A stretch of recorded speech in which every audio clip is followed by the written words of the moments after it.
네, 누구의 그림이죠? 미켈란젤로. 켈렌제로. 미켈란젤로인가요? 레오나르도 다빈치인가요? 헷갈리네, 목사님. 여러분들이 그 대답하니까 저도 또 금방 헷갈려지는데 얼른 또 누가 구글링 해보세요. 누가 진님이 지사님 누구에게? 미켈란젤로는 천지창조 아, 맞아. 다빈치로 알고 있어요. 다빈치죠? 예, 다빈치. 다빈치. 원래 아주 오래돼가지고 이렇게 색이 다 바랬는데 또 이거 엄청난 천문학적인 돈을 들여가지고 다시 색을 복원했잖아요.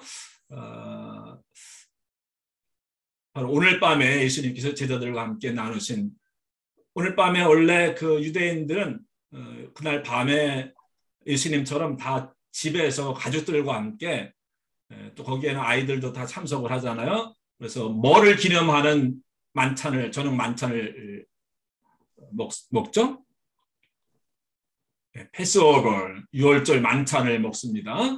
그러니까 유월절 의식의 클라이막스는 회당에 가서 예배드리는 것이나 뭐 이렇게 그런 것이 아니고 가정에서 원래 세데르 패스오버는 가정에서 드리게 되어 있잖아요. 가정에서 저녁 때 양을 잡아서 그 양고기를 먹으면서 2시간이고 3시간이고 이렇게 가족들이 둘러앉아서 의식을 거행하고 만찬을 먹는데 예수님도 그때는 이제 예루살렘 올라가셨기 때문에 고향이 아니라 예루살렘에 있는 어느 다락방에 올라가셔서 같이 올라온 일행들과 또 제자들과 함께 그날 유월절 만찬을 드셨는데 그게 마지막 The Last Supper 예수님에게 있어서는 이 땅에서의 부활하시기 전에 마지막 돌아가시기 전에 마지막 그 저녁이었기 때문에 초의 만찬이다 우리가 그렇게 이야기를 합니다.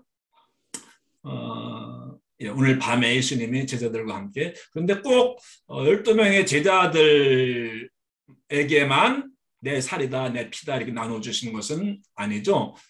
그림이니까 이렇게 12명만을 화폭에 담았습니다만은 말씀드린 대로 이날 6월절 저녁은 온 가족들과 또 친구들 친지들이 그룹으로 함께 모여서 저녁 양고기를 먹고 포도주를 마시고 또 쓴나물을 먹고 또 빵을 먹고 하는 그런 날입니다.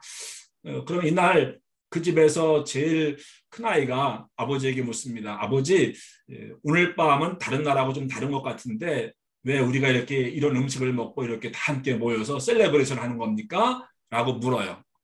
그러면 아버지가 거기서 이제 무슨 이야기를 들려줄까요? 그때 이제 출애굽에 관한 이야기를 들려주는 거예요.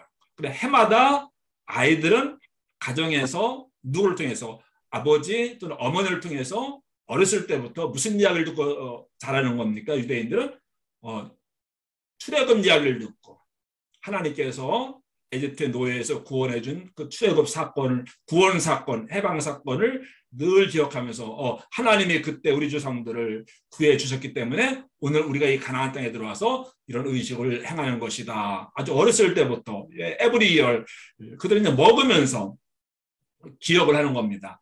우리가 6.25를 기억하기 위해서 뭐 한때는 뭐 주먹밥을 먹자 뭐 이런 거 하지 않았습니까? 6.25 때 피난 가면서 먹을 거 없이 굶주려서 그때를 기억하면서 그 보리밥, 주먹밥 같은 것을 먹는 그런 운동도 뭐 했던 것 같은데 마찬가지로 6월절은 먹는 것을 통해서 패스오버를 기념하는 거예요. 뭐를 먹습니까? 급하게 나오느라고 빵을 제대로 만들지 못하니까 누룩 없는 빵을 만들어 먹지 않았습니까?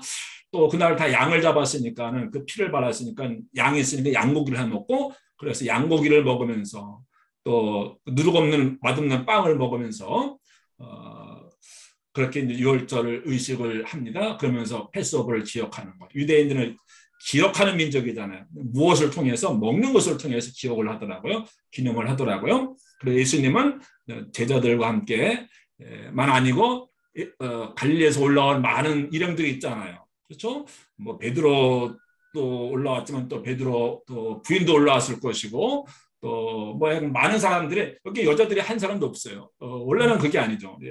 뭐 여기는 어른들만 뭐 이렇게 모이는 게 아니고 가족들 어린 아이까지 다 포함되어야 되고 원래 이 자리에 말씀드린 대로 아이가 있어요. 그래서 있어야 돼요. 그래서 예수님에게 물어야 돼요. 그럼 예수님이 이제 그 첫 번째 엑소더스에 대해서 이제 이야기를 해주면서 그다음에 진짜 영적인 출애굽, 제2의 출애굽, 제2의 모세로서의 진짜 구원 사건을 위해서 이제 포도주를 드리고 나누어 주시고 빵을 나누어 주시고 이 자리가 그런 자리였다고 하는 거예요. 12 제자에게만 주신 것이 아니고 모든 사람들에게 이 자리에 더 많은 사람들이 모여야 되는 거죠. 이런 의식은 이 사진하고 이 그림하고 이 그림을 잘 두 개를 뭐 같이 보면 좋을 텐데 비교를 해보세요. 요게 이제 우리가 알고 있는 6월절 초의 만찬 사진이죠. 이게 우리 머릿속에 들어와 있는 겁니다. 테이블에 앉아가지고 남자들만 제자들만 이렇게. 근데 여기는 보니까는 마찬가지 여기도 뭐 이렇게 하기는 남자들만 12제자만 그리긴 했는데 무슨 배경이 어떻게 틀립니까? 이것을 보니까 뭐가 틀린 것 같아요? 어떤 점이? 이게 더 현실적인 것 같아. 네? 두 번째 그림이 그때 더 현실적으로 표현한 것 같아. 어떤 면에 있어서? 그 시대에 저 첫 번째 그림은 좀 화려한 것 같아. 화려한 거. 여긴 좀 그렇지. 유대인들이 입는 흰옷 같은 것도 있고, 근데 무슨 테이블을 보세요. 여기는 딱 우리처럼 이렇게 앉아서 식탁에서 이거는 그 당시에 당연히 로마 사람들도 이렇게 안 먹습니다. 여기는 벌써 이제 상이 됐죠, 상. 그리고 이제 여기는 딱 의자에 딱 앉아 있는데 여기는 벌써 이제 비스듬하게 뭐 이렇게 기대고 뭐 이렇게 기대고 있는 그런 그림 있죠. 예. 이 사람은 보세요, 기댔잖아요. 사실 이것보다 훨씬 더 이렇게 눕는 자세, 이런 자세로 누워가지고 파이들 갖다 좀 먹고, 우리에게는 그게 상당히 불편한 자세일 텐데 그게 로마인들의 그 먹는 자세였어요. 로마 사람들이, 귀족들이 이렇게 뭐 이렇게 정자세로 테이블에 앉아 먹는 게 아니고 비스듬하게 누워서, 그래 성경에도 보면 이렇게 디클라인 누워서 먹는 모습으로 성경에도 나오고 있어요. 근데 그 당시에 유대인들의 풍습이기도 했는데 이 풍습을 로마인들도 따랐어요. 로마 사람들은 밤새도록, 죄송합니다, 먹고 토하고 밤새도록 그렇게 먹는 잔치를 하는데 누워가지고, 그리고 비스듬하게 누우니까 또 요한도 예수님에 또 이렇게 기대고 뭐 그런 이야기 나오잖아요. 뭐 중요한 건 아니지만 우리가 지금 이런 배경 같은 것도 성경 지리도 배우고 하니까는 한 문화적인 배경도 보는 거예요. 또 여기는 뒤에 보면 유리창 너머 이렇게 훤하게 날이 밝았죠. 근데 예수님이 이렇게 저녁 때 날이 밝을 때 오후에 했습니까? 아니면 초의 만찬을 밤에 하셨습니까? 깜깜한 밤에요. 해가 떨어진 다음에 이 의식이 시작하게 되어 있어요. 해가 떨어진 다음에. 그리고 여기는 지난번에 우리 본 대로 오병이어가 이렇게 올라가 있습니다. 오병이 주실 때 말씀드렸죠, 설교할 때. 떡하고 그다음에 물고기가 올라가 있는데 여기는 물고기가 올라갈 이유가 없죠. 물고기 대신에 여기 뭐가 올라가 있습니까? 빵하고, 여기는 빵하고 진짜 포도주만 났네요. 빵하고 포도주만 났는데 이건 기독교인이 그린 거네요. 양고기가 이제 메인 디시죠. 양고기가. 여기 보면은 여기 양고기가 있네요. 양고기가.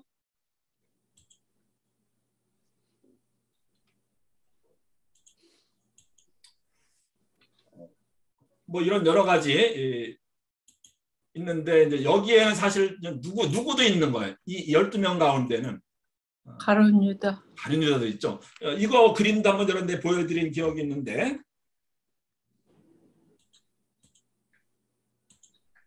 여기서는 가룟 유다가 누굽니까? 어디 있습니까? 돈자루 쥐고 있어. 돈자루 여기 돈자루가 여기 있나요? 아이, 뭐를 봐서 이 사람이 가룟 유다일 것 같아요? 루카스 크라나크라고 하는 루터 당시에 유명한 화가인데 그 사람이 그린 최후의 만찬인데 벌써 이제 다른 사람들은 다 이 발을 이 안에 다 테이블 안쪽으로 다 넣어놓고 있는데 이 사람만 한쪽 발만 들어놓고 한쪽 발은 예수를 팔러 갈 준비를 하고 있죠. 마음이 지금 딴 데가 있는 거예요. 여기 있는 게 아니고 이제 이게 끝나자마자 나가는 겁니다. 예. 여기 안겨 있는 이 사람이 요한이죠. 요한이죠. 예수님 품에 안겨 있는 이 사람이 요한인데 예수님 바로 옆에 앉아 있는데 그래서 이렇게 한쪽 다른 세상을 향해서 예수를 팔러 가기 위해서 요땅 준비를 하고 있는 그런 모습을 볼 수가 있습니다. 참 이 화가가 참 이런 것을 그렇게 상징적으로 잘 그린 것 같아요. 이것은 여기에는 이제 이 사람은 누굽니까? 루터예요. 말틴 루터예요. 12지자 가운데 이제 들어가 있는 거예요. 이거의 의미를 그린 거예요. 실제로 뭐 그 역사적인 사실로 그린 게 아니고 말틴 루터가 종교 개혁하면서 그린 건데 말틴 루터가 감히 여기 이렇게 있네요. 말틴 루터도 뭐 신부였으니까. 여러분 그거 아세요? 지금 여기 보면 양고기가 있고 포도주가 있는데 그때까지 종교 개혁하기 전까지는 여러분들은 우리들은 평신도들은 포도주는 안 줬어요. 뭐만 줬어요? 빵만 줬어요. 감히 너희 평신도가 예수님 피를 마셔? 안 줬어요. 근데 여기서는 포도주가 나오잖아요. 포도주를 누구에게 주는 거냐면은 뭐 루터는 신부니까 오케이. 근데 이 사람은 누군가? 이 사람 누굽니까? 기억나세요? 어떤 사람? 이 사람 여기 앉지는 못했는데 이제 이 사람에게 그 포도주를 주는 거예요. 예수님이 제자들에게 주었듯이 말틴 루터가 이 사람에게 지금 이 포도주를 주고 있네요. 루터가 그 성경을 번역했잖아요. 번역한 성경을 인쇄를 해준 사람이 이 사람이에요. 그 당시에는 그 포도주뿐만 아니라 성경도 뭐예요?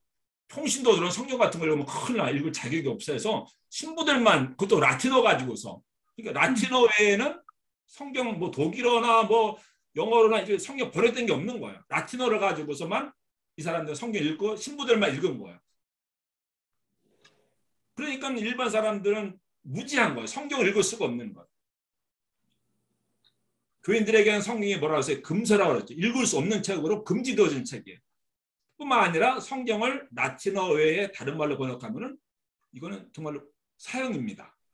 근데 루터가 그 일을 처음으로 한 거예요. 왜? 교인들을 깨우치고 교인들에게 하나님 말씀을 가르쳐주고 알게 하고 읽게 하고 하나님 말씀으로만 이게 우리가 신앙생활할 수 있고 하나님 말씀 붙들고 살아가야 되고 하나님 말씀을 통해서 변화되어질 수 있는데 하나님 말씀이 주어지지 않으니까는 신부들이 이야기하지만 그런가 보다 됐어요. 그게 전부니까는 그렇게 이제 종교가 타락하게 되고 교황 종교가 되어지고 그래서 루터가 맨 처음에 종교를 개혁하기 위해서 한 일에 성경을 번역한 일이에요. 독일어 성경을 번역한 거예요. 이건 목숨 거는 일입니다. 몰래 그 수도 안에 감금되어 있으면서 숨어 있으면서 감금이 아니죠.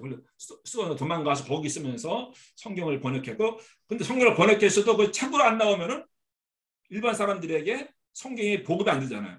근데 이 사람이 성경을 책으로 만들어준 거야. 또 물론 구텐베르크가 같은 활자를 발견해서 다행히 이지만은 이 사람도 좀 목숨 걸고서 성경을 반포해 준 사람. 이 사람도 이 포도주 성만찬을 받을 자격이 있다라고 해서 12제자 그 가운데에다가 누군가를 빼놓고 루터와 그 성경 번역자 이 사람은 진짜 그냥 일반 사람이죠. 일반인을 이렇게 그려놓은 겁니다. 근데 지금 제가 여기서 이야기하려고 했던 것은 이 사람 이야기죠. 그 가룟 유다 이야기. 한쪽 발은 벌써 성만찬 받으면서 예수님의 살과 피를 받으면서도 속으로는 무슨 생각을 하고 예수님을 팔아넘길 생각을 하고 있었던 그런 사람. 정말 예수님이 그 배신할 거 다 아셨는데도 그 배신자의 발을 닦아주시고 배신자에게도 살과 피를 나눠주시고 그때까지도 예수님은 이제 유다를 포기하지 않고 유다가 깨닫고 회개하고 정말 일말의 양심의 가책이라도 느낄 정도라고 한다면은 예수님이 정말로 내 피다, 내가 너를 위해서 내 목숨을 바친다, 준다 했을 때에 그때라도 회개하면 얼마나 좋았을까요? 근데 역시 성만찬 받을 때에도 회개하지 않고 받은 성만찬을 받고 나서 예수님을 배신했죠. 성만찬 받기 전이 아니고. 그러면 보통 사람 같으면은 이런 이 사람이 여기에 끼어 있으면 안 되는 거죠. 내버려야 되는 거죠. 그래서 이 자리에는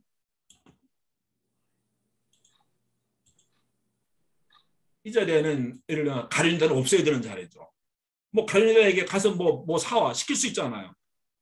나를 죽일 사람인데, 나를 배신할 사람인데, 나에게 배신 입맞춤할 사람인데 그 사람에게 내가 이렇게 줄 수 있을까? 그 사이에 발을 닦아줄 수 있을까? 근데 예수님은 익스클루드 시키지 않고 끝까지 발 닦아주시고 이 자리에 앉게 하시고 살과 피를 나눠주시더라고요. 끝도 없이 끝까지 기회를 주시고 사랑하시는 그 예수님. 그래서 저는 이제 볼 때마다 은혜가 되는 게 이 자리에 가룟 유다도 앉아있다라고 하는 거. 근데 이 자리에 앉았을 때라도 회개했으면 얼마나 좋았을까. 물론 그 사람의 운명은 예수를 팔아넘길 그런 운명을 가지고 태어나긴 했겠지만은, 네. 이날 밤에 이제 이렇게 최후의 만찬을, 그러니까 최후의 만찬을 드시는데 아무도 예수님의 발을 안 닦아주니까는 그 중간에 일어나서 발을 닦아준 거예요. 발을 다 닦아준 다음에 최후의 만찬을 했다기보다는 최후의 음식 드시는 가운데서 일어나서 허리에 이렇게 수건을 넘기시고 물을 떠다가 닦아주셨다고 하잖아요. 누군가가 예를 들면 베드로라도 물을 떠다가 예수님 손을 씻겨드리고 발을 씻게 해드리고 뭐 그랬어야 되는 건데 누구도 내가 왜 그런 일을 해? 내가 수제자인데 내가 뭐 우리 12지자 가운데 제일 뭐 막내야? 뭐 쫄이야? 아무도 서로 이제 자리 다툼하면서 싸우면서 왔잖아요. 그러니까는 아무도 발을 닦아주지 않아가서 이 최후의 만찬 드시는 가운데 도중에 일어나서 발을 닦아주시고 그 다음에 계속 음식을 나누신 거더라고요. 이건 뭡니까? 어디에 큰 눈에 이렇게 사모님 어서 보셨어요? 이재인 사모님? 저기 그 베들레헴 아니야, 이스라엘에서 이거 본 것 같은데 아닌가? 이스라엘? 네, 이거 어서 봤는데. 네, 어디 가면 있을까요, 여러분들은? 베드로 성전. 누구를 기념하는 교회 가면 이게 있을까요? 베드로. 근데 베드로의 뭘 기념하는 교회에 있을까요? 베드로가 예수님 배신한 것을 기념하는 베드로 통곡교회라고 했어요. 예루살렘에 베드로 통곡교회라고 그 성전산 바로 아래에 다윗성 그 위에 있는데 뭐 거기는 잘 안 가긴 하는데 뭐 갈 수도 있습니다만 제기는 안 가는데 시간이 없으니까 막 쫓기니까는. 근데 베드로는 뭘 기념하기 위해서 교회를 져줬는가 하면 베드로가 예수님 3번 부인한 것을 기념해주기 위해서 교회를 져준 거예요. 거기 가면 이제 베드로가 예수님 배신한 것을 이렇게 생각하게 되잖아요. 거기에 이제 상징으로서 이 닭이 있는 거예요. 이 교회의 첨탑 맨 꼭대기 위에는 십자가가 있는데 십자가 위에 또 뭐가 있습니까? 십자가 위에 이 닭이 있어요. 근데 이제 거기만 그런 게 아니고 캐나다도 그렇고 영국도 유럽도 그렇고 많은 교회에서 어떤 정파가 그런지 몰라도 우리 개신교나 보통 우리 한국교회에서는 십자가만 올려놓지 십자가 위에 닭 두는 거 이렇게 안 올려놓잖아요. 근데 미국이나 이런 데서는 그냥 쉽게 볼 수 있더라고요. 종탑 위에 십자가가 맨 높은 데 있고 십자가보다 더 높은 곳에 닭이 있어요. 왜? 베드로가 예수님 부인한 것을. 아무튼 왜 닭을 올려놓는지. 네. 근데 이제 뭔지 아세요? 뭐를 들고 있는지 보입니까? 청동으로 된 닭이 보여요? 네. 이게 어디서 떨어진 거죠? 뭐가 보니까 이 닭이 어디서 떨어졌어요. 그렇죠? 노틀담 성당에서. 네. 이 노틀담 꼽추, 노틀담 대성당. 이 기억나시죠? 화재 났을 때 작년인가요? 저작년인가요? 아이고 몇 년 됐죠, 목사님. 벌써. 제가 여기 보고 한번 봤는데 그 다음에 불이 났었거든요. 몇 년 된 거. 여기 있던 첨탑 꼭대기에 있던 것이 떨어진 거를 누가 주워가지고 이렇게 가고 있는 거예요. 노틀담 성당의 맨 꼭대기에 여기에 달렸던 거예요. 근데 여기도 역시 닭을 올려놨더라고요. 닭이 이제 뭐 십자가가 있는 하나님의 사랑, 하나님의 구원 뭐 이런 걸 의미한다고 한다면 그 위에서 달기 우는 거죠. 세상을 향해서 우는 거죠. 뭐라고? 회개하라. 그렇죠? 회개하라고 우는 거죠. 그래서 전에 오는 전설다 삼천에 따르면 베드로가 평생 어디에 가든지 뭘 가지고 다녔다 그래요? 닭을 한 마리 가지고 다녔다 그러죠. 왜? 아침마다 새벽 기도하려면 닭이 깨워지니까.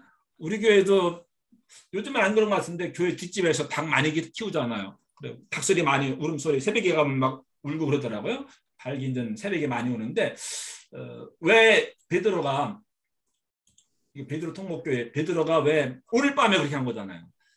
왜 이 닭을 평생 가지고 다녔다고 하는 그런 전승 스토리를 누군가가 만들어냈을까요?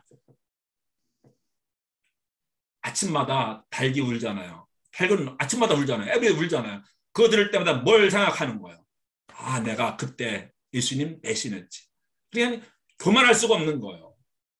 항상 겸손할 수밖에 없고 항상 회개하는 심정으로 살아갈 수밖에 없었던. 내가 그랬던 사람인데 그런 나를 네가 나를 사랑하느냐? 또 나에게 이렇게 또 제자가 될 수 있게 하시고 그래서 정말 내가 예수님을 배신했지만 부정했지만 또 예수님께서 용서해 주시고 그래서 내가 지금도 예수님의 제자가 되어서 복음을 전할 수 있게 되었다. 용서받은 그 하나님 예수님의 그 사랑 또 자신이 예수님 배신했던 것을 평생 잊지 않고 기억하기 위해서 닭을 가지고 다녔다. 이제 그런 이야기도 있습니다. 우리가 아침마다 정말 닭의 울음소리를 듣는다면은 회개하라고 하는 세상을 향해서 외치는 닭의 울음소리를 듣는다고 한다면은 그 하루를 우리가 어떻게 살아가게 될까? 네. 그래서 오늘 밤에 있었던 일을 발을 닦아주시고 또 예수님을 따르던 수많은 무리들에게 네, 또 이렇게 빵과 포도주를 나눠주시고 그다음에 베드로가 예수님 배신한 것 오늘 내일 그런 사건들을 기억하시면서 오늘은 성목요일, 성금요일 되시기를 바랍니다. 지난 시간에 마지막에 이렇게 보셨죠? 느보산에 올라갔잖아요. 그렇죠? 느보산. 네. 느보산에 가면은 이런 조형물이 있습니다. 뭐가 있는 것 같아요? 뭐로 보입니까? 뱀같이 보이는. 뱀의 껍질이 이렇게 있네요. 껍데기가 있죠? 뱀이 원래 그 험을 벗잖아요. 그렇죠? 그러면 이제 예. 이렇게 껍질이 뭐라고 그러죠? 껍데기만 남잖아요. 그게 있고 또 다른 모습은 뭐가 보입니까? 십자가, 그렇죠? 십자가의 모형이기도 하고, 십자가이기도 하고, 뱀이기도 하고, 또 하나는 뭡니까? 그 지팡이, 모세의 지팡이, 모세가 지팡이 하나 가지고 사실 출애굽을 하지 않았습니까? 그 40년 동안 미디안 광야에서 양을 칠 때 그 지팡이 하나 가지고 양을 쳤는데, 그 다음에 이제 출애굽할 때 40년 동안 그 지팡이 하나 가지고 하나님의 역사를 행하면서 출애굽을 해서 가나안까지 여기까지 들어오지 않았습니까? 그래서 정확하게는 모르겠는데 이거 그렇게 오래된 아주 뭐 몇백 년 된 그런 거 아니고 근데 누군가가 이런 조형물을 만들어서 이렇게 쇠로 만들어 놓은 건데 뱀도 있고 지팡이도 있고 십자가 모형 같기도 하고 뱀의 대가리 여기 있긴 있네요. 그러면 지팡이는 알겠고 뱀은 광야에서 무슨 일이 있었습니까? 불뱀에 물려 죽었을 때 어떻게 했습니까? 노뱀을 만들어서 세워놓고 그걸 바라보는 자마다 이게 노뱀을 상징한 것 같고 그다음에 십자가 그렇죠? 노뱀을 바라보는 자들마다 구원받은 것처럼 살아났던 것처럼 십자가도 역시 구원 사건이고 또 지팡이 출애굽 할 때 지팡이도 역시 해방 구원 사건이고 구원을 상징하는 세 가지가 지금 얼른 생각하니까 그런 것 같아요. 지팡이도 구원 상징하고 그다음에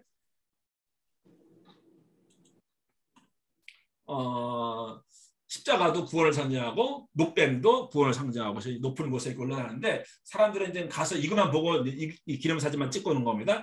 가서 봐야 될 것은 이게 아니고 이거는 그냥 누군가가 작가가 얼마 전에 뭐 100년 전에 뭐 이렇게 만들어 세운 겁니다.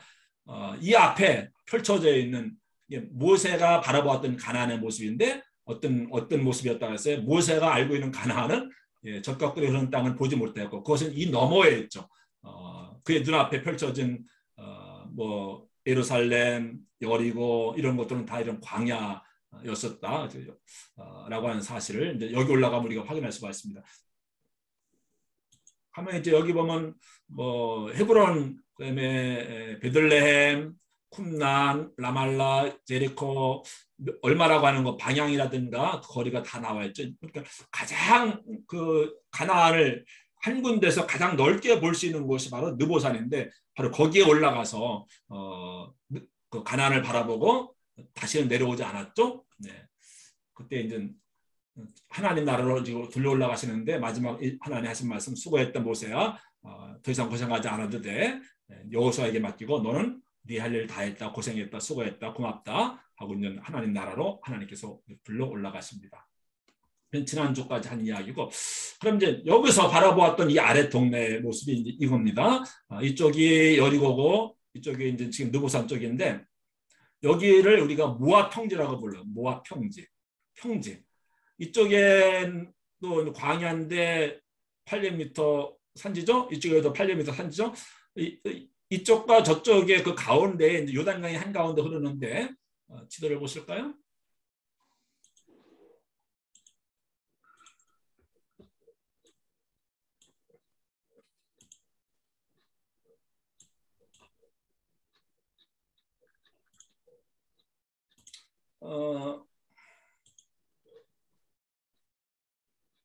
그게 안 없습니다. 여기 지금 여기 있는 겁니다. 느보산. 산은 이렇게 세모로 표시하죠. 느보산에서 보면 아래에 이제 이렇게 뭐가 보이죠? 사해가 보이고 여기 여리고입니다. 여리고 보이고 이건 뭡니까 이거?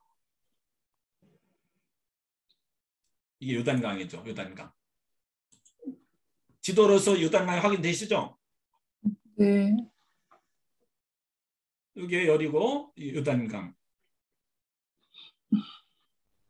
요단강 쭉 올라가면 요단강의 60마일 갈리에서부터 사해로 이어지는 요단강인데 이스라엘의 유일한 강이죠. 그 요단강을 건너서 가나안 땅에 들어가지 않았습니까? 그때 건넌 곳이 바로 이렇게 건너가서 여리고를 첫 번 만나게 되잖아요. 여기가 이제 느보산이고, 근데 느보산에 올라오기 전에 모세가 마지막으로 이스라엘 백성들 이제 다시 못 만나요. 요단강을 건너가면은 요단강을 건너기만 하면 이제 가나안 땅에 들어가야 되는 겁니다. 그랬을 때 이 아래에서 이제 여기가 이제 평지입니다. 평지라고 하는 것이 느껴지는지 모르겠어요. 이게 뜰이 딘데도 잘 그냥 별로 잘 모르겠죠. 이쪽이 험한 산이고 이쪽 험한 산이고 이쪽에 가운데가 다른 그림 하나 보여드리면 되겠다.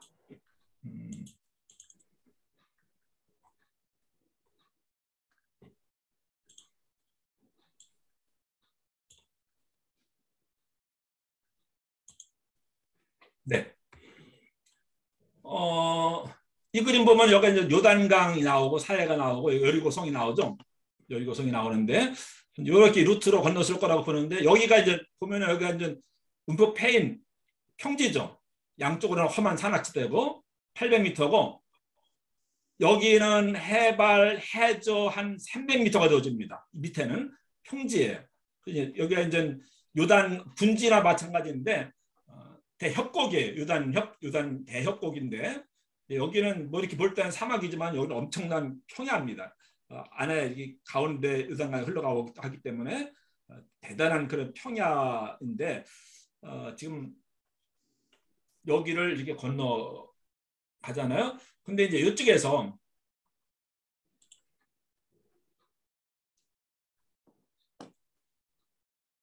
여기에 모여가지고서 여기에 이제 이스라엘 백성들이 모여 있고 여기가 이제 이쪽에가 그 느보산이잖아요.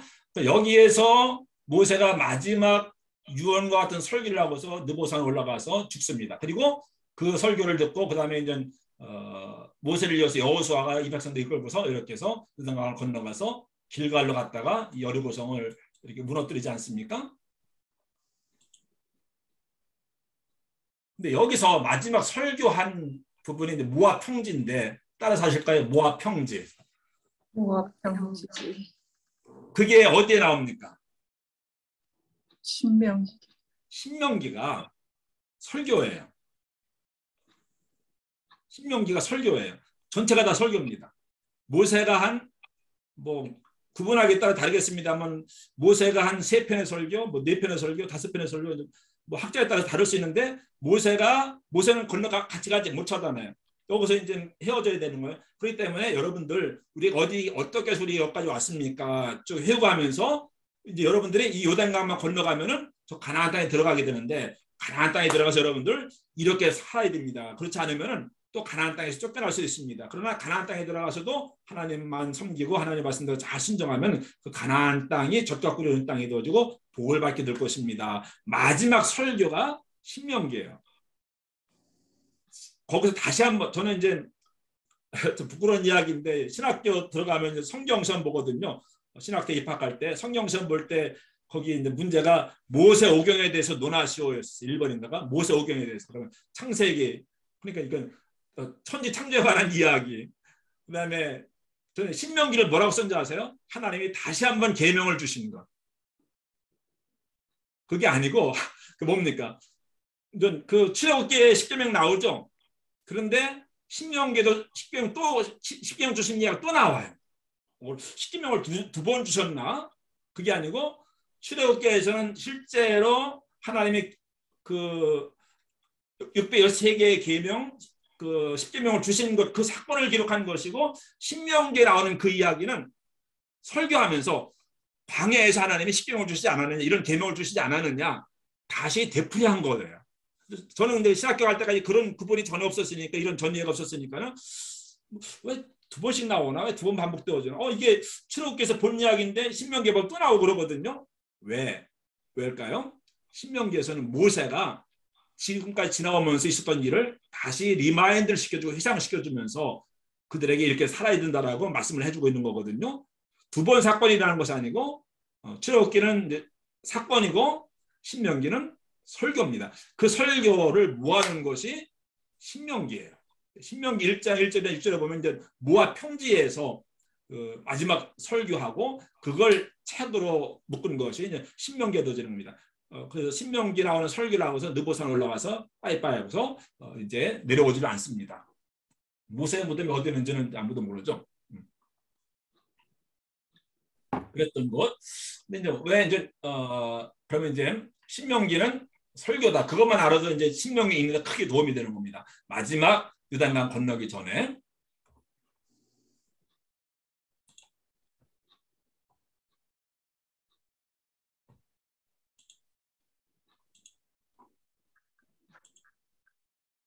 네, 지도를 보실까요?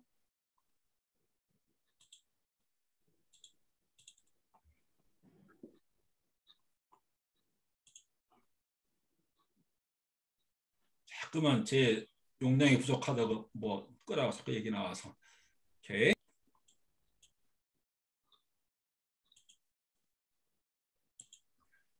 출애굽 루트를 출애굽한 이야기, 요단강 건넌 이야기를 하러 갑니다.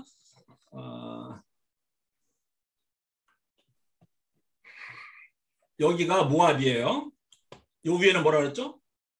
야복강부터 아르논강까지 여기가 뭐라 그랬죠? 암몬, 모압이고, 여기가 모압이고, 또 이 남쪽은 그 야곱과에서 이야기를 할 때 배운 것처럼 어디입니까? 에돔 땅입니다. 암몬, 모압, 에돔. 근데 하나님께서 그 모압은 치지 말라고 그러셨어요. 그렇죠? 왜? 모압이 원래 이제 오늘 모압까지 우리가 배울 것 같은데 모압은 모압 족속은 누구의 후손입니까? 왜 모압 사람들은 너희들이 치지 말고 모압 땅을 정복하지 말고 그냥 지나가라 이렇게 이야기를 하셨습니까? 모압은 그 소돔과 고모라 성이 멸망할 때 롯이 아버지와 관계를 맺어가지고 그 후손을 만들지 않습니까? 그 혈통 때문에.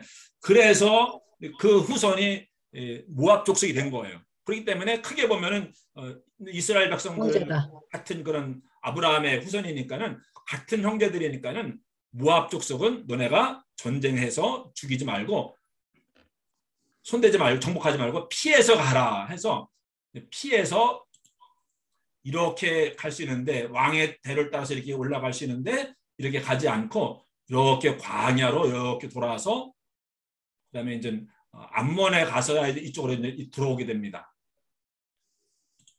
이런 식으로 이렇게 뺑 돌아요.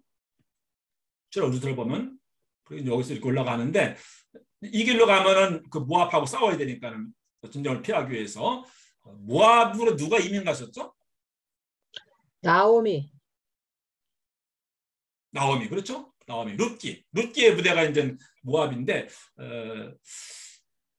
왕의 대를 따라서 올라가면 좋은데 그렇게 하지 않고 광야로 험한 길로 뺑 돌아서 갑니다. 그래서 어디 올라가면서 여기 아르논강 지나서부터는 여기는 뭐예요? 암몬 지역이니까 여기서는 다 전쟁을 해서 여기 다 땅을 차지해요. 그래서 나중에 두 집합 반이 이쪽에 있는 땅을 차지하잖아요. 그게 이제 모압을 차지하지 못한 이유가 거기에 있어요. 전쟁터에 얼마든지 정복하고 그러면 이 땅 다 차지할 수 있죠. 그런데 모압은 손대지 말아라. 알고 보면 너네 같은 형제들이니까는 형제들이니까 손대지 말고 그래서 모압 위로만 정복을 해가지고서 모세가 이걸 두 집합 반에게 나누어 준 거죠. 그래서 이제 보면은 이렇게 돌아서 해서 올라가면서 다 여긴 정복합니다. 정복해서 어디까지 올라갑니까? 여기까지 올라갔다가 다시 내려와 가지고서 모압 평지에서 요단강 건너서 가나안 땅에 들어가잖아요. 여기까지는 이해되셨죠? 예. 예, 이건 우리가 잘 아는 거죠. 근데 여기까지 왔는데 그래서 이제 어디에 있었습니까? 지금 이 사람들이 여기에 지금 모압 평지에 지금 모여 있는 거예요. 그리고 모세에게 설교 듣고 모세는 사라지고 요단강을 건너가야 되는데 무슨 문제가 생긴 겁니까? 무슨 문제가 생겼어요? 12지파 다 싸워야 되는데 그건 같이 가겠다고 했으니까 있어 오케이 그렇죠? 두 집합 반도 같이 가긴 갔잖아요. 가서 다 정복한 다음에 다시 돌아왔습니다. 근데 요단강이 앞에 있는데 요단강을 건너가야 되는데 요단강을 지금 건널 수 없는 상황이잖아요. 왜요? 물이 흘러 넘쳐가지고 물이 흘러 넘쳤다. 요단강이 얼마나 넓은가 한번 볼까요?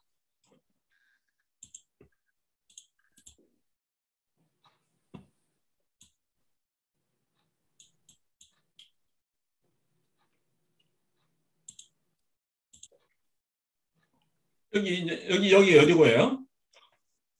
이스라엘 백성은 지금 여기 있어요. 여기 있는 거예요. 느보산은 지금 여기 있는 거예요. 근데 요단강을 건너가야 되는데 그래 뭐 근데 왜 못 건너갔습니까? 그때가 무슨 철이라 그랬죠? 모맥을 거두는 철이라. 그런 시기. 봄이란 얘기예요. 봄에 이제 볼이 배는 철인 거예요. 그러면 우리가 배우는데 겨울 지나고 그다음에 볼이 배는 거잖아요. 봄이 오면은 2월 달 말 3월 달 경에 근데 그때는 우기. 들어볼 때 어떤 시즌입니까? 이제 뭐가 요단강에 물이 범람해. 우기. 겨울 내내 비가 왔죠. 그렇죠? 12월, 1월, 2월 달에 비가 왔어요. 그래서 그리고 이제 조금 있다가 뭐 3월 달 되면서 요단강이 범람을 하는 거예요. 범람해. 그러니까 강은 이렇게 작지만은 이거 강이 넘치니까 여기 다 물이 꽉 차는 거겠죠. 여기 다 평지니까는. 근데 이런 때에 하필이면 이런 때에 건너가라고 이렇게 말씀하시는 거예요. wrong place, wrong time이죠. 언제 왔으면 아무 문제가 없었을까요? 언제 왔으면은? 건기 때 가면.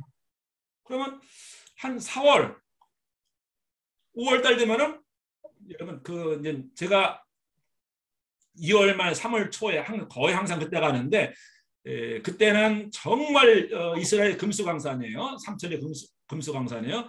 근데 이제 3월 지나고 3월 마지막 주나 이렇게 되면은 다 변해요. 이제 다 온통 초록색에서 푸른색에서 꽃이 만발하고 광야에 꽃이 피고 막 그러던 시절에서 3월 달에서 이제 3월 말로 접어들면서 여름 시작되면서 비 한 방울 내리지 않으면서 한 주 사이에 다 누렇게 말라버려요. 완전히 다른 풍경, 완전히 다른 세계가 전개되어집니다.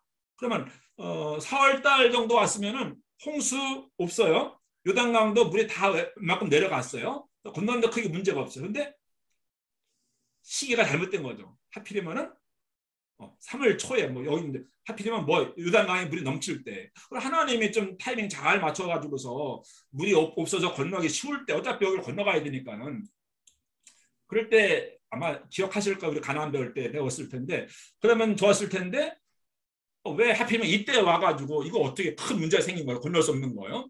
그러면 이제 모세가 또는 여호수아가 12지파의 그 족장들 우두머리들 불러놓고 회의를 했겠죠. 회의를 해야 되겠죠. 우리가 오늘 교회라고 한다면은 목사님이 이제 그 장로님들 권사님들 모아놓고 이제 우리 교회 여기 이 요단강 건너가야 되는데 그래 가나안 들어가는데 지금 건너갈 수 없는데 어떻게 할까요? 회의를 하는 거예요. 그럼 이제 김승현 집사님 뭐라고 이제 저한테 어떻게 하자고 제안을 하겠습니까? 시기를 잘 맞춰서 기다렸다가 안전하게 건너자. 조금만 더 기다리자. 그렇죠? 얼마큼만 기다리면 되는 거. 적어도 한 달 기다리면 되는 거니까 그렇죠? 한 달만 기다리자. 오케이. 송준예 지사님 또 뭐라고 또 아이디어를 내보세요. 어떻게 해야 돼? 어떻게 해야 우리가 이 가나안 땅에 들어갈 수 있습니까? 저도 같은 의견입니다. 그러면 뭐 천상 우리가 그냥 한 달 연기하는 걸로 하면 되겠네. 그렇죠? 예. 우리 이재인 사모님 어떻게 무슨 제안을 하시겠어요? 의견을 내보세요. 여태까지 온 게 기적이니까 그냥 갑시다 할 것 같아요. 건너가자. 네. 우리 믿음으로 건너가자. 야, 그렇죠. 믿음으로 건너가자. 또 우리 이상한 권사님은 어떻게 할까요? 또 신중하게 생각하셔가지고. 아니 물이 얕은 곳을 찾아서 건너가겠죠. 그러면 어떻게 해야 되나? 물이 얕은 곳으로 건너가려면은 뭐 올라가든지 내려가든지. 네.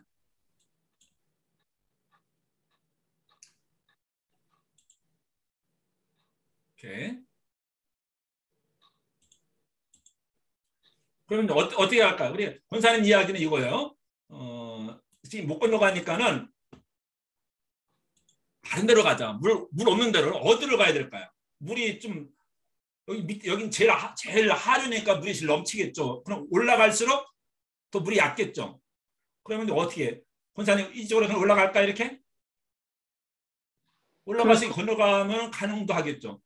더 안전한 방법은 뭡니까? 더 올라가는 거죠. 조금만 더 올라가면 여기는 아예 강이 없어. 그냥 이렇게 건너가면 돼요. 그렇죠? 물론 요단강이 있긴 하지만 여기는 이제 상류 요단강이니까 그 문제가 없어요. 또는 뭡니까? 배 띄워라. 배 띄워라. 그 200만 명 하려면 한 몇십 년 걸리겠습니다. 또 밑으로 내려가서 사해 쪽으로 다시 온 대로 다시 내려가는 거죠.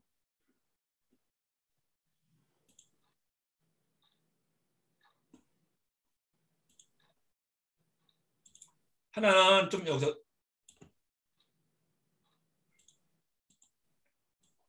그냥 건너는데 좀 기다려보자. 또 하나는 좀 올라가자. 또 하나는 내려가보자. 내려가면 이렇게 가면 되잖아. 들어가면 되잖아. 그렇죠? 뭐가 문제야? 그렇죠? 네. 그랬는데 이런 의견들이 나왔는데 그 목사님은 뭐라고 결정한 거야? 사모님처럼 건너가자. 하나님이 여기가 지금 이 타이밍이나 이 장소가 지금 안 좋은 거예요. 롱 타임이죠. 롱 플레이스죠. 근데 하나님께서 그 시간에 그 장소에 가서 건너가라고 말씀하시는 거예요. 그럼 우리 같으면은 딱 벌써 이렇게 기다렸다 갑시다. 또 돌아갑시다. 뭐 이렇게 의견이 나오는데 하나님은 건너가야 된다는 거예요. 건너가도록 하기 위해서 그 시간에 이리를 인도하신 거예요. 왜냐하면은 원래 이렇게 돌아와서 여기까지 이스라엘 백성들 올라갔다가 다시 내려온 거거든요. 이해되십니까? 여기 다 정복을 했잖아. 올라가면서 모세가. 그러면 왜 돌아옵니까? 돌아오지 말고 그냥 올라갔을 때 다 정복 올라갔을 때 그냥 들어가면 되는 거예요. 근데 올라갔다가 다시 내려오니까 이런 문제가 생긴 거예요. 근데 하나님은 올라갔다가 다시 내려가게 하셨어요. 그리고 건널 수 없을 때 여기에 머물게 하시고 도착하게 하시고 건널 수 없는 강을 건너게 하시더라고요. 그러니까 건너야 되는 그런 상황입니다. 그러니까 뭐 이게 요단강을 건너는 방법이 뭐 다른 방법이 없었기 때문에 건너간 것이 아니고 다른 방법이 얼마든지 있는 거. 돌아서 가도 되고 기다렸다 가도 되고 뭐 위로 가도 되고 뭐 이렇게 하면 그냥 해결할 수 있는 문제인데 기적이 아니더라도 물이 멈추는 기적이 아니더라도 얼마든지 다른 방법으로 들어갈 수 있는데 하나님은 굳이 건널 수 없는 이 강을 건너가라고 말씀하신 거예요. 그래서 요단강을 건너가게 되죠. 이해되셨습니까? 그러니까 에집트를 빠져나올 때는 어디를 건넜습니까? 홍해를 건넜어요. 그러면서 이제 에집트로부터 완전히 벗어나게 되죠. 가나안 땅에 들어갈 때는 어디를 건너갑니까? 요단강을 건너가버려 해서 진짜 가나안 땅에 들어가게 되는 거예요. 그러니까 빠져나올 때는 홍해를 건넜지만 들어갈 때는 다시 요단강을 건너가게 하십니다. 홍해는 갈라졌는데 요단강은 어떻게 했어요? 물이 위에서부터 멈췄어요. 끊어졌어요.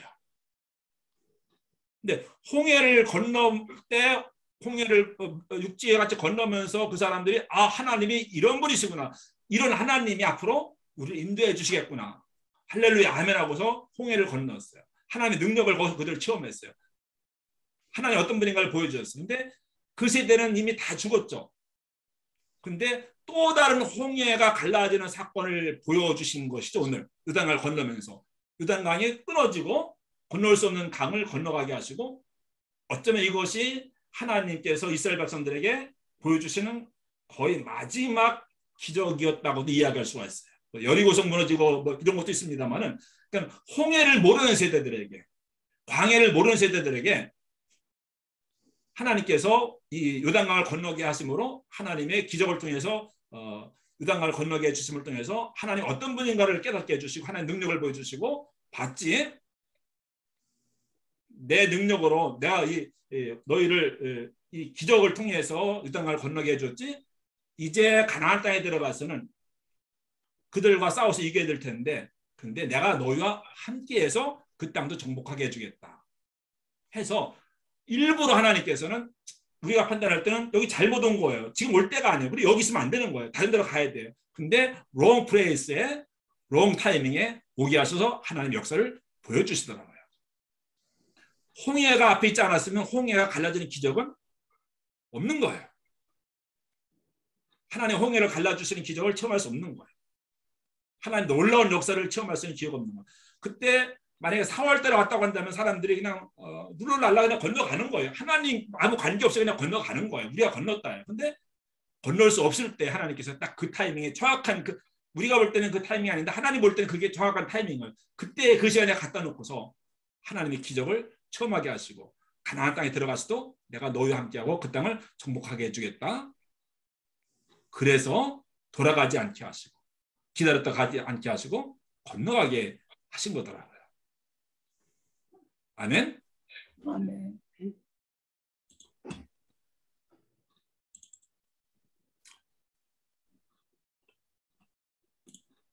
홍해를 건넌 것이 요단강을 건넌 것이 무슨 의미인가?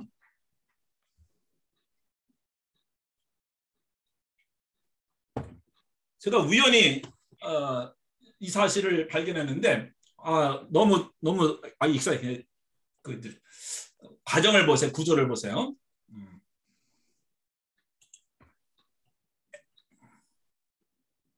에집트에서 나올 때 할례 받고 유월절을 지키죠. 그다음에 출애굽을 하죠. 그다음에 홍해를 건너요.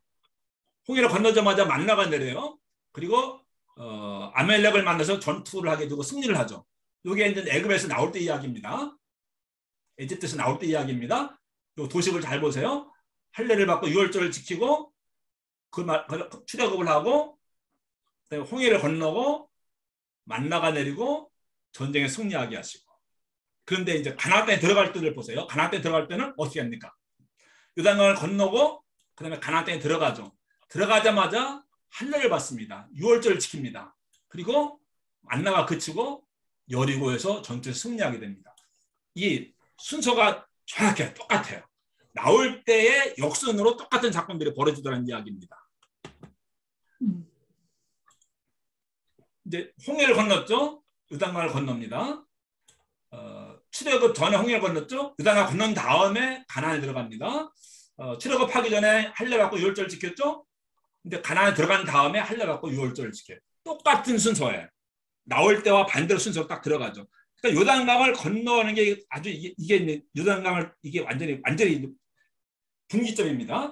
그리고 이제 홍해를 건너면서 광야에 들어서면서 만나가 내리죠.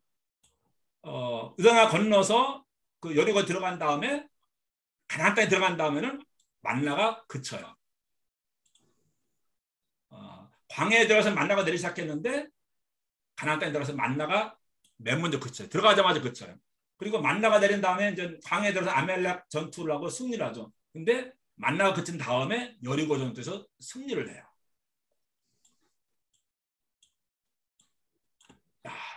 이 구조로 딱 맞아 떨어지더라고요. 이런 구조 속에서 보면은 나올 때 하고 들어갈 때하고 똑같은 순서, 똑같은 구조, 똑같은 사건들이 일어나는데 여기서는 홍해를 건넌 사건하고 제가 뭘 이야기하는 건 요단강을 건넌 사건. 요단강을 건넌 사건의 의미는 뭐냐? 홍해를 건넌 사건을 이해할 때 똑같은 의미라고 하는 거예요. 그래서 하필이면 그 건널 수 없는 그때에 그 장소로 하나님께 이스라엘 백성들을 오게 하시고 그래서 거기를 건너가게 하시더라고 하는 그런 이야기입니다.